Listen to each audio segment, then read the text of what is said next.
군산시에 대한 행정사무감사가 시작된 가운데 중소유통물류센터 건립사업에 대한 질타가 이어졌습니다. 정부의 사업 승인을 받기 위해 협동조합과 협의도 없이 자부담 비율을 높이고 또 슈퍼마켓 절반가량만 참여하면서 사업 취지에 어긋난다는 행정의 엇박자도 도마 위에 올랐습니다. 모영숙 기자의 보도입니다. 군산시 땅인 경암동의 화물차량 공용주차장.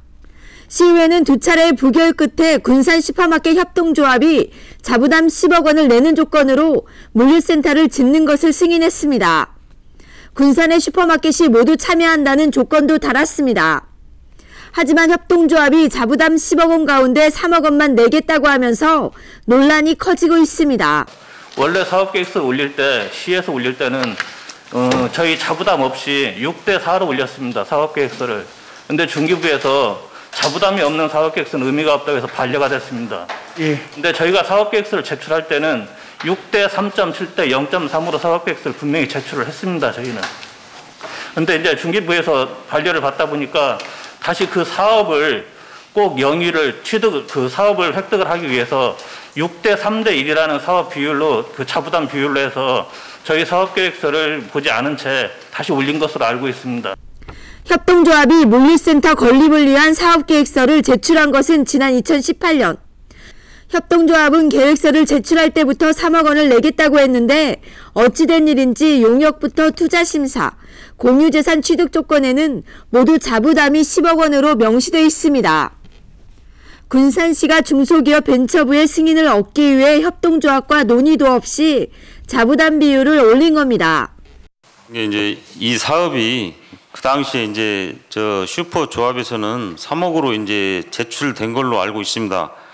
그러나 그때 당시에 이제 이 사업 자체가 국도비를 어떻게든 이제 확보를 하기 위해서는 지금 여기 중소유통 공동도매 물류센터 운영요령 구조에 보면 지자체 30, 민간 10% 이렇게 해서 6대 3대 1로 조건이 돼 있기 때문에 어떻게든 우리 지자체 공무원들이 국도비를 어떻게든 확보해야겠다는 그 신념에 의해서 자부담 비율을 높여 정부의 승인을 받으면 다시 낮추겠다는 건데 뒤늦게 이 사실을 알게 된 시의회는 사업을 원점부터 다시 재검토할 것을 요구했습니다.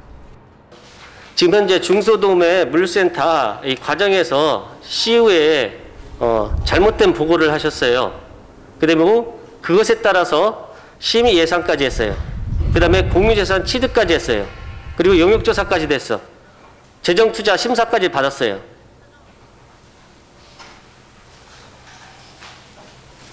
따라서 본 의원은 이게 제대로 진행이 되려면은 애초에 다시 처음부터 이 군산 슈퍼조합에서 제시한 대로 그 사업 절차를 밟든지 아니면은 10억을 받든지 둘 중에 하나. 슈퍼마켓의 상생을 위한 일원화 문제도 행정사무감사의 도마 위에 올랐습니다. 군산의 슈퍼마켓은 400여 곳, 물류센터에 참여하는 슈퍼마켓은 190여 곳에 불과합니다.